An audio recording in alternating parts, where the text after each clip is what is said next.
ఈ మధ్య కాలంలో చాలా మంది కొత్త మూవీస్ కన్నా రీ రిలీజ్ మూవీస్ పైన ఇంట్రెస్ట్ చూపిస్తున్నారు. ఎక్కువగా హిట్ అయిన మూవీస్ నే రీ రిలీజ్ చేస్తూ ఉంటారు. అయితే 2016 లో రిలీజ్ అయిన బాలీవుడ్ మూవీ సనం తేరీ కసం మూవీ అప్పట్లో ఫ్లాప్ అయింది. ఇందులో హీరోగా హర్షవర్ధన్, మన తెలుగులో అనామిక, ఫిదా లాంటి మూవీస్ లో యాక్ట్ చేశాడు. ఇక హీరోయిన్ విషయానికి వస్తే ఈ మూవీ కోసం 215 మెంబర్స్ పైగా ఆడిషన్ చేస్తే పర్టికులర్ గా ఈ హీరోయిన్ ని సెలెక్ట్ చేసుకున్నారంట. దానికి కారణమే ఏడ్చేటప్పుడు కూడా అందంగా కనిపిస్తుందని మావ్రా హుకేన్ ని సెలెక్ట్ చేసుకున్నారు. అయినప్పటికీ ఫ్లాప్ అయింది. లాస్ట్ మంత్ ఈ మూవీ హీరో అయిన హర్షవర్ధన్ తన ఇన్స్టాగ్రామ్ లో ఎవరైతే సనం తేరీ కసం మూవీ రీ రిలీజ్ చూడాలి అనుకుంటున్నారో ప్రొడ్యూసర్ ని ట్యాగ్ చేయండి అని చెప్పడంతో నెక్స్ట్ డే 40,000 మెంబర్స్ పైగా ట్యాగ్ చేశారంట. ఇక సినిమా యూనిట్ అంతా డిసైడ్ అయ్యి ఫిబ్రవరి 7th రీ రిలీజ్ చేసింది.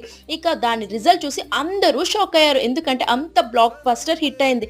ఈ రోజుకి సక్సెస్ఫుల్ గా థియేటర్ లో రన్ అవుతుంది. సో ఎవరైనా feel good movie love story చూడాలంటే ఖచ్చితంగా చూసేయండి. సో మరిన్ని అప్డేట్స్ కోసం ఛానల్ లైక్, షేర్, సబ్స్క్రైబ్.